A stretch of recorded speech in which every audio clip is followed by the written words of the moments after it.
नमस्कार, कैसे आप सभी? उम्मीद है बहुत बढ़िया होंगे भाई। आज हम स्टार्ट करने वाले हैं क्लास 9th के लिए मैथमेटिक्स। और मैथमेटिक्स में आज हम शुरुआत से शुरू करेंगे चैप्टर नंबर फर्स्ट, संख्या पद्धति। तो जो भी बच्चे जिन्होंने अभी तक फर्स्ट चैप्टर नहीं पढ़ा है या जिन बच्चों ने पढ़ लिया हो, थोड़ा बहुत भी अगर आपको कंफ्यूजन है तो आज की इस वीडियो को कंप्लीट देखिएगा। आपको इस वीडियो को देखने के बाद कोई कंफ्यूजन 9 मैथमेटिक्स के चैप्टर नंबर फर्स्ट में कोई दिक्कत नहीं होगी बच्चों, ठीक है। तो आज की इस वीडियो में हम कॉन्सेप्ट समझेंगे पहले, उसके बाद हम प्रश्नावली 1.1 को भी कंप्लीट करेंगे, ठीक है। तो जैसा कि हमारे चैप्टर का नाम क्या है भाई, नाम है संख्या पद्धति, माने कि नंबर सिस्टम, ठीक है भाई। संख्या पद्धति जो चैप्टर है इसमें संख्याओं से संबंधित बहुत सारी चीजें आपको दी गई हैं। संख्याएं कौन कौन सी होती हैं वो सारी चीजें आज की क्लास में हम पढ़ेंगे, उसके बाद हम प्रश्नावली को भी सॉल्व करेंगे, ठीक है भाई। तो संख्याओं में सबसे पहले बच्चों हमारी जो संख्याएं हैं वो आती हैं प्राकृत संख्याएं। इनको हम अंग्रेजी में नेचुरल नंबर भी कहते हैं। तो प्राकृत संख्याएं आप सभी जानते हैं क्या होती हैं भाई, जो बचपन से हम सीखते आए हैं, छोटे से हम सीखते आए हैं, 1 2 3 4 जिनको कहते हैं, या 1 2 3 4 जो गिनती की संख्या हैं उन्हीं को हम प्राकृत संख्याएं कहते हैं। तो प्राकृत संख्याओं के अंदर आप क्या लिखेंगे, 1 लिखेंगे, 2 लिखेंगे, 3 लिखेंगे, 4 लिखेंगे, 5, ऐसे करके आप इनको अनंत तक लिख सकते हैं। मतलब इनका कोई छोर नहीं है कि ये कहाँ जाके समाप्त होंगी। बट इस बात का आपको ध्यान रखना है कि प्राकृत संख्याओं की शुरुआत 1 से होगी, अंत का कोई पता नहीं है। और इनमें बटे वाली और दशमलव वाली संख्याएं गिनी नहीं जाती हैं। प्राकृत संख्याओं में माइनस वाली संख्याएं भी नहीं आती हैं बच्चों, ठीक है। दूसरे नंबर पे हम पढ़ेंगे पूर्ण संख्याएं।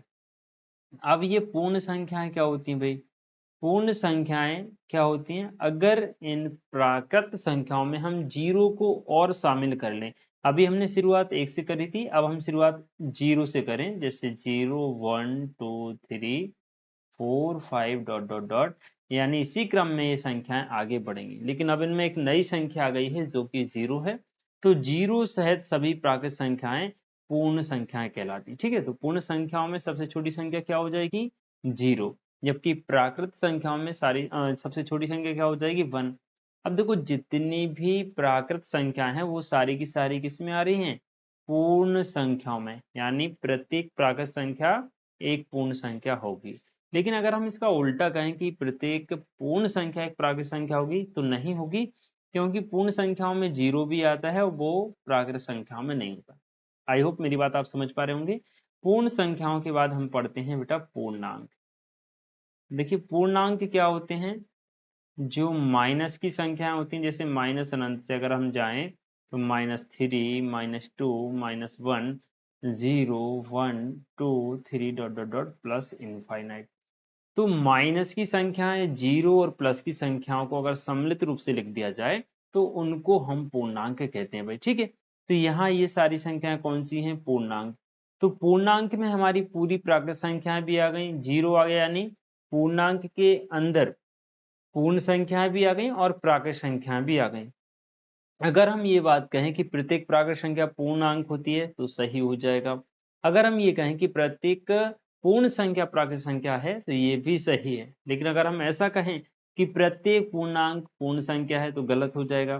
प्रत्येक पूर्णांक एक प्राकृत संख्या तो ये भी गलत हो जाएगा, क्योंकि -2 जो है बेटा वो पूर्णांक है लेकिन प्राकृत संख्या नहीं है, पूर्ण संख्या भी नहीं है, ठीक है मेरे भाई। तो ये पूर्णांक हो गई।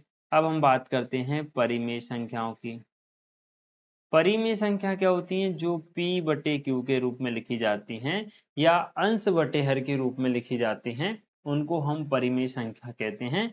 जैसे कि आपका हो गया 2/3, 1/3, है ना। अगर हम 1.3 लिख रहे हैं तो ये भी क्या है, परिमेय संख्या है, क्योंकि 1.3 को हम 13/10 लिख सकते हैं। तो जो p बटे q के रूप में लिखी जाती हैं वो सारी की सारी क्या होती हैं, परिमेय संख्याएं। क्लियर बच्चों।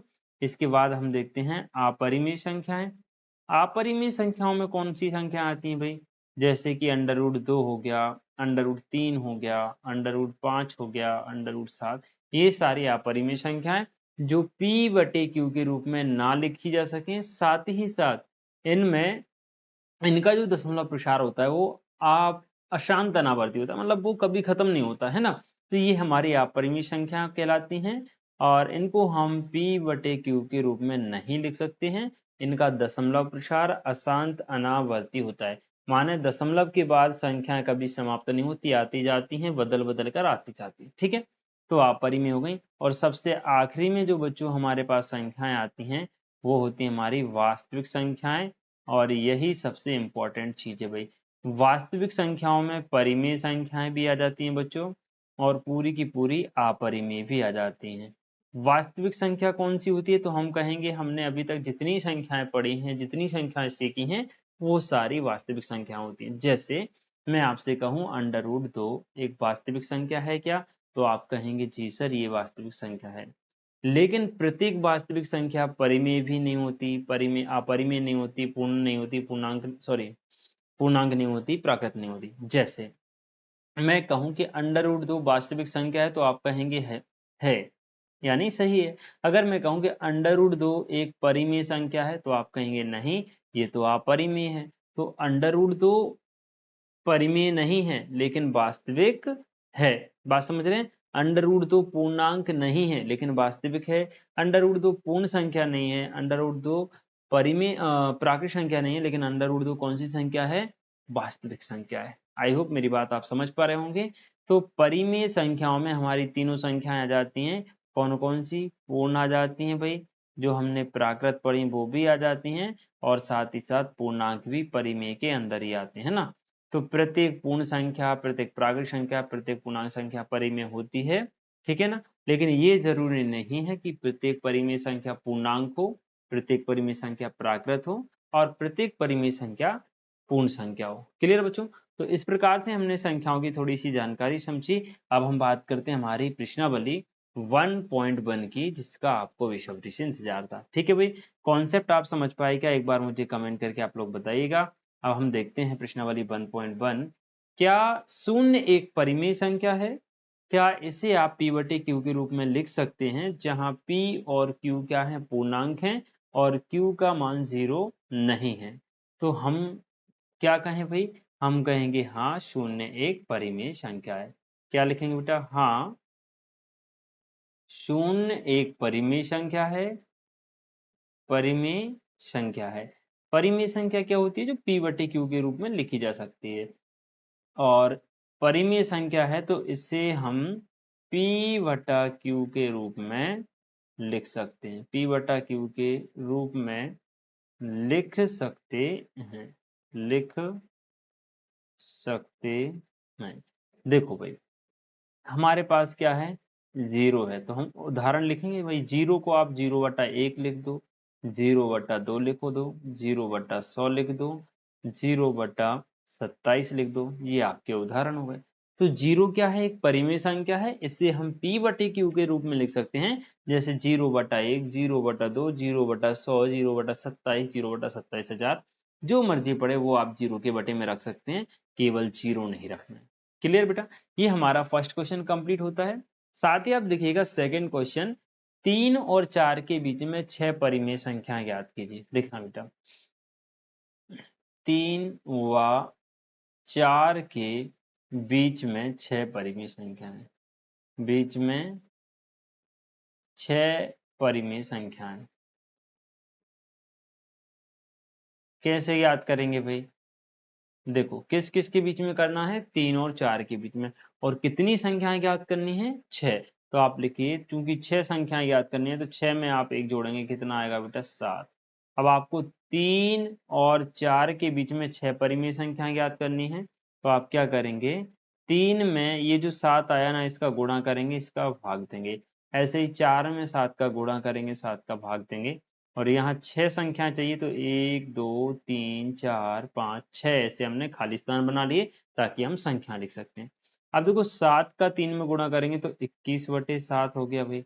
यहाँ 7 चौके 28/7 हो गया। अब 21 के बाद अगली क्या आएगी बेटा? 22/7। फिर अगली क्या आएगी? 23/7। फिर अगली क्या आएगी? 24/7। फिर अगली आएगी 25/7। फिर अगली आएगी 26/7।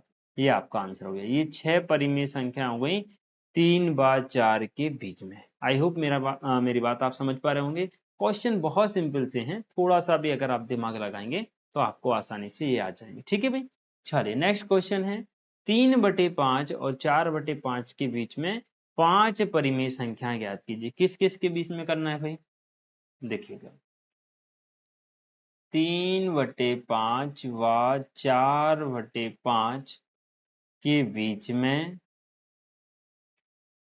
में 5 परिमेय संख्याएं, 5 परिमेय संख्याएं कैसे ज्ञात करेंगे देखना बेटा। 5 ज्ञात करना है तो 5 में 1 जोड़ दो, कितना आ जाएगा 6। किसके बीच में चाहिए आपको? 3/5 और 4/5। कितनी चाहिए? 5। तो 1 2 3 4 5 जगह हमने बना ली। 3/5 में आप 6 का गुणा करें, 6 का भाग। यहाँ 4/5 में 6 का गुणा, 6 का भाग। क्योंकि 5 + 1 कितना हुआ? 6 हुआ। इस 6 का हमने 3/5 में गुणा भाग कर दिया और 4/5 में भी गुणा भाग कर दिया। ठीक, तो ये हो जाएगा 6 तिया 18 और 5 6 30। 1 2 3 4 5, 6 चौके हो जाएगा 24/30। अब 5 जगह है ना, 18 के बाद अगली क्या आएगी बेटा? 18 के बाद अगली आ जाएगी 19/30, फिर आ जाएगी भाई 20/30, फिर आ जाएगी 21/30 एंड 22/30 और लास्ट में आ जाएगा 23/30। ये क्या हो गई बेटा? ये 3/5 और 4/5 के बीच में 5 परिमेय संख्या हो गई और यही आपका क्या होगा मेरे भाई? आंसर होगा। उम्मीद है आप समझ पाए होंगे। वीडियो के नीचे कमेंट करके आपको बताना है कि हाँ सर हम समझ गए। और अगर आपको ये वीडियो अच्छी लगती है तो अपने बाकी दोस्तों तक इसको शेयर करना है, उनको इस क्लास के बारे में बताना है। ठीक है भाई, चलिए नेक्स्ट क्वेश्चन आपके सामने है। नीचे दिए गए कथन सत्य हैं या असत्य, कारण के सहित उत्तर दीजिए। देखिए भाई, प्रत्येक प्राकृत संख्या एक पूर्ण संख्या होती है। फर्स्ट वाला देखें बेटा, प्रत्येक प्राकृत संख्या एक पूर्ण संख्या होती है, तो हम लिखेंगे फर्स्ट वाला क्या बेटा? सत्य है। सत्य क्यों है? क्योंकि यहाँ पर आप देखिएगा, अभी हमने जो संख्याएं पढ़ी थी ना, जितनी भी प्राकृत संख्याएं हैं वो सारी पूर्ण में आ रही थी। ये हमारी प्राकृत संख्याएं 1 से शुरू हो रही हैं और पूर्ण कहाँ से हो रही हैं? 0 से। तो जितनी भी प्राकृत संख्याएं हैं वो पूर्ण संख्याओं के अंदर आ रही है ना, तो प्रत्येक प्राकृत संख्या एक पूर्ण संख्या होती है। ये आपका सही आंसर होगा, जिसमें आप क्या लिखेंगे? सत्य है। ठीक है, क्या लिख देंगे? क्योंकि क्योंकि सभी प्राकृत संख्याएं पूर्ण संख्याओं में शामिल होती हैं। प्राकृत संख्याएं पूर्ण संख्याओं में शामिल होती हैं, पूर्ण संख्याओं में शामिल होती हैं। बात समझी भाई? ये हो गया आपका फर्स्ट क्वेश्चन।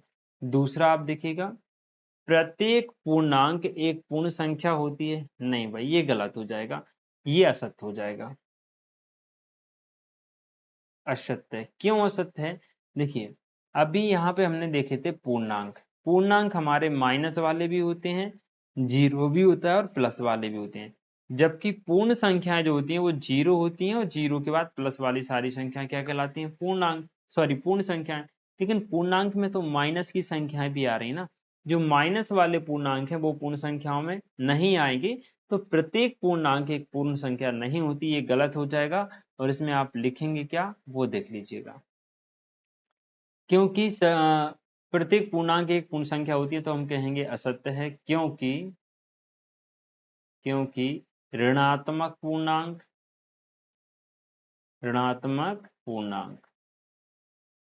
पूर्ण संख्याओं में शामिल नहीं होते, पूर्ण संख्याओं में शामिल नहीं हैं या नहीं होते, शामिल नहीं है। ठीक है भाई।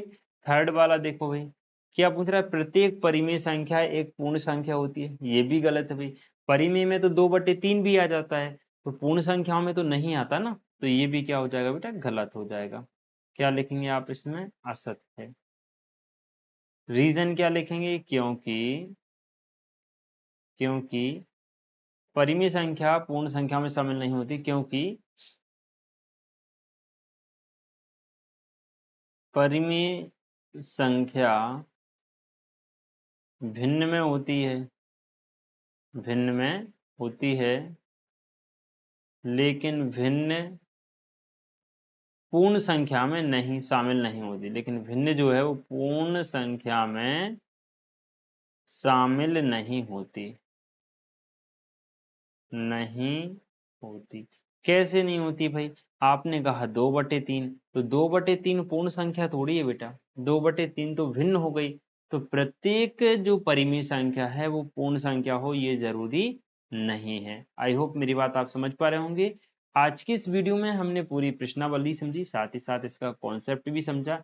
और आज की वीडियो आपको कैसी लगी कमेंट करके बताइएगा। बाकी अगली वीडियो में हम प्रश्नावली 1.2 के साथ आपके सामने आएंगे और पूरी प्रश्नावली 1.2 एक ही वीडियो में आपके लिए करवाएंगे। मिलते हैं जल्दी ही नेक्स्ट वीडियो में, तब तक के लिए जय श्री राधे, जय श्री महाकाल।